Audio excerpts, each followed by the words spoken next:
Friends, ఇప్పుడే అందిన వార్త. రాష్ట్రంలో ఘోర విషాదం, 17 మంది పిల్లలకు కరెంట్ షాక్. ఈ విషయాలన్నీ తెలుసుకునే ముందు వీడియోని పూర్తిగా చూడండి, అప్పుడే మీకు పూర్తిగా అర్థమవుతుంది. అదేవిధంగా చాలామంది సబ్స్క్రైబ్ చేసుకోకుండా వీడియోని చూస్తున్నారు, దయచేసి సబ్స్క్రైబ్ చేసుకోండి. సబ్స్క్రైబ్ చేసుకోవడం వల్ల నేను చేసే ప్రతి వీడియో అప్డేట్ మీకు ముందుగానే నోటిఫికేషన్ రూపంలో వస్తుంది. అదేవిధంగా లైక్ చేయడం మర్చిపోతున్నారు, దయచేసి లైక్ చేయండి. లైక్ చేయడం వల్ల ఇటువంటి ఇంపార్టెంట్ ఇన్ఫర్మేషన్ చాలామందికి రీచ్ చేసిన వాళ్ళు అవుతాం. ఇక లేట్ చేయకుండా వీడియోలోకి వెళ్ళిపోదాం.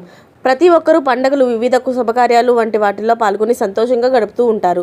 ముఖ్యంగా పండుగల సమయంలో గ్రామాల్లో పెద్దలు, యువకులు, చిన్నారులు ఎంతో సందడి చేస్తూ ఉంటారు. జిల్లాల్లో ఉగాది వేడుకలు ఘనంగా నిర్వహించారు. అయితే ఓ ప్రాంతంలో జరిగిన ఉగాది ఉత్సవాల్లో అపరిశుద్ధి చేసుకుంది. కర్నూలు జిల్లా కర్నూలు మండలం చిన్నటేకూరు గ్రామంలో ఉగాది వేడుకలు ఘనంగా నిర్వహించాలని గ్రామస్తులు భావించారు.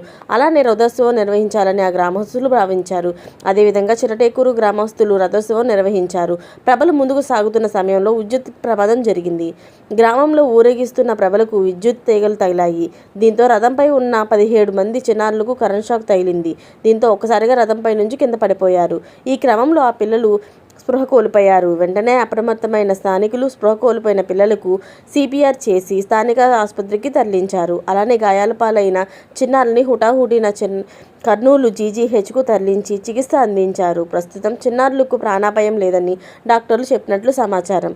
అప్పటి వరకు ఎంతో సంతోషంగా సందడి చేసిన ఆ చిన్నారులు అకస్మాత్తుగా కరెంట్ షాక్కు గురి కావడంతో తల్లిదండ్రులు, స్థానికులు ఎంతో ఆందోళనకు గురయ్యారు.